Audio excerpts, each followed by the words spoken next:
بسم الله الرحمن الرحيم الحمد لله حمدا كثيرا طيبا مباركا فيه. بسم الله الرحمن الرحيم أعوذ بالله من الشيطان الرجيم بسم الله الرحمن الرحيم يا لك إيفاز ثم أتي حقوقهم لأنك راعي سوف تسأل عنهم لأنك راعي سوف تسأل عنهم. The upbringing of our children as Muslims and generally as human beings is the total responsibility of the parents, and it must be a conjoined effort. One person may, that is the modal verb, one person may not be able to fulfill the task of the other partner, and that is why it is always good that both the father and the mother, they put their hands together, even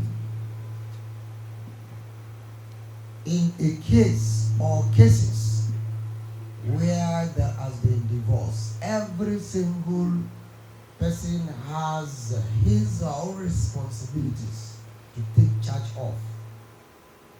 We shouldn't say because there is a lacuna between the father and the mother, then you will now use that lacuna to affect the children, innocent children for that matter.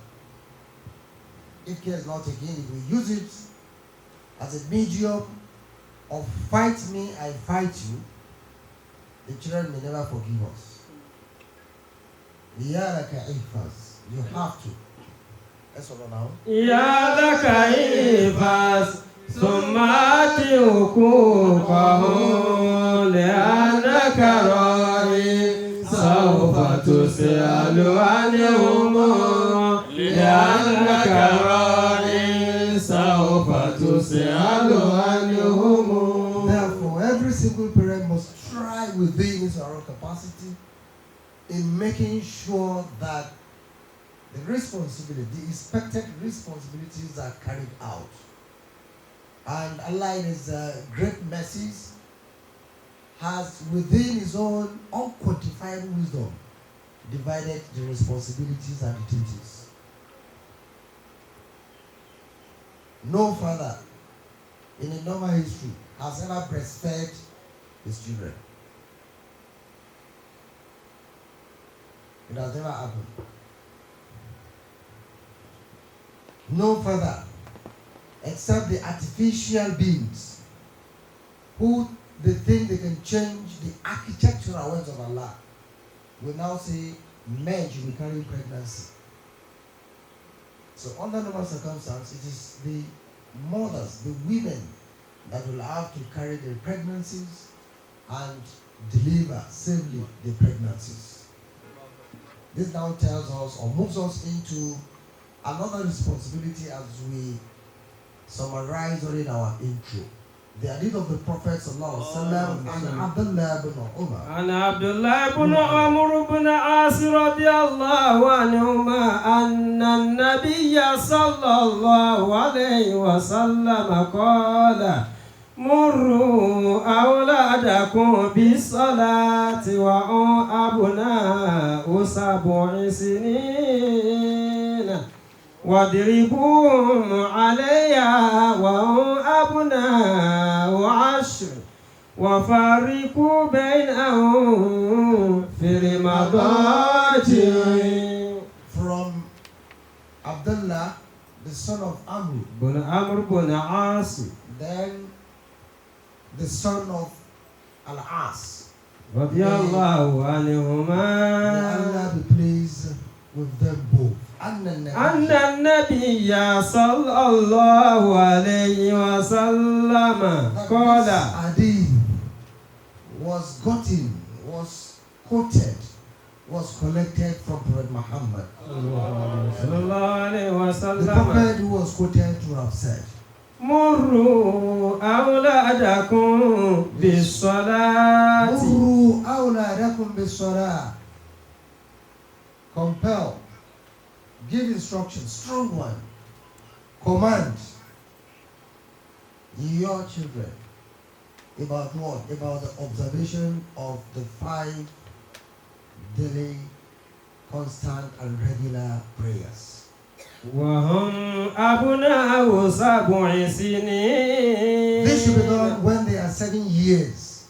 In our families today, how many of us care about commanding, encouraging, and even telling our children to observe the daily prayers? The fathers are not around. Yes, fine and good. But we have some responsible fathers. Even when they travel out of their comfort zones, they still deem it necessary to call on phone. Call the mother. Where are our children? It is time for Subi. Go and wake them up. When Zuri prayer comes, the same thing. And they're never tired of this. This is part of what is expected of us as parents, to train our children, to bring them up in that way. And that should be done when they get to 7 years. But of course, here, personally, I have a caveat. We shouldn't wait till they are 7 years. Because a child of 1.5 years today knows how to demand for biscuit and sweets. Knows how to demand for suya. Say, Daddy, today you have to buy me suya.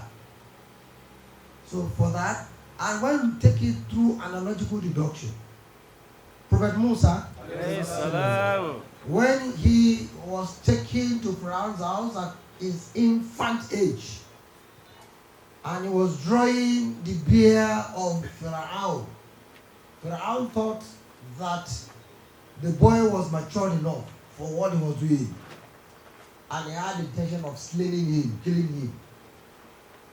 Asya, the wife of Pharaoh, then said, "No, he was a little boy. Let's see whether he was a little boy or not." Then something like a well-burnt charcoal and something like it was placed. Unfortunately, Musa picked burnt charcoal, but that was direct from the wisdom of Allah. So what I'm saying here in essence is, this time around, that the children of 3 years, they know how to use phones.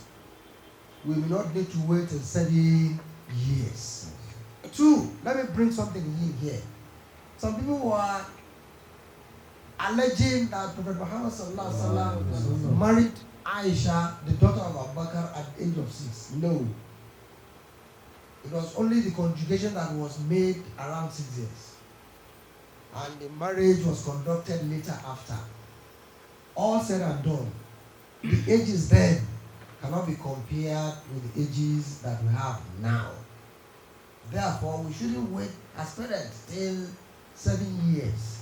Let them start at their infant ages. Before they get to 7 years, they are already used to it. وَاضْرِبُوهُمْ عَلَيْهَا وَهُمْ أَبْنَاءُ 10.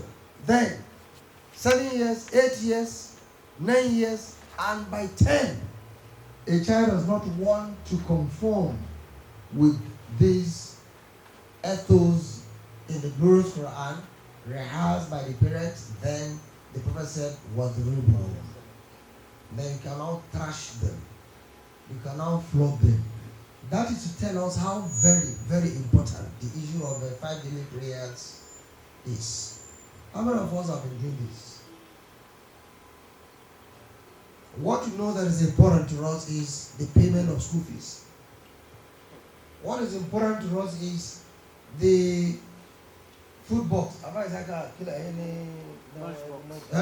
Lunch box. What's a lunch box? Most parents are concerned about the lunch boxes, but not prayers. Most parents are concerned about the attire our children will wear during Salah, during festivities, but we're not concerned about prayers. What about even some mothers who are there constantly watching television and films that do not benefit them in any way? And rather, whenever it's even time for prayer, they are less concerned, or they are not even aware of the times of prayers.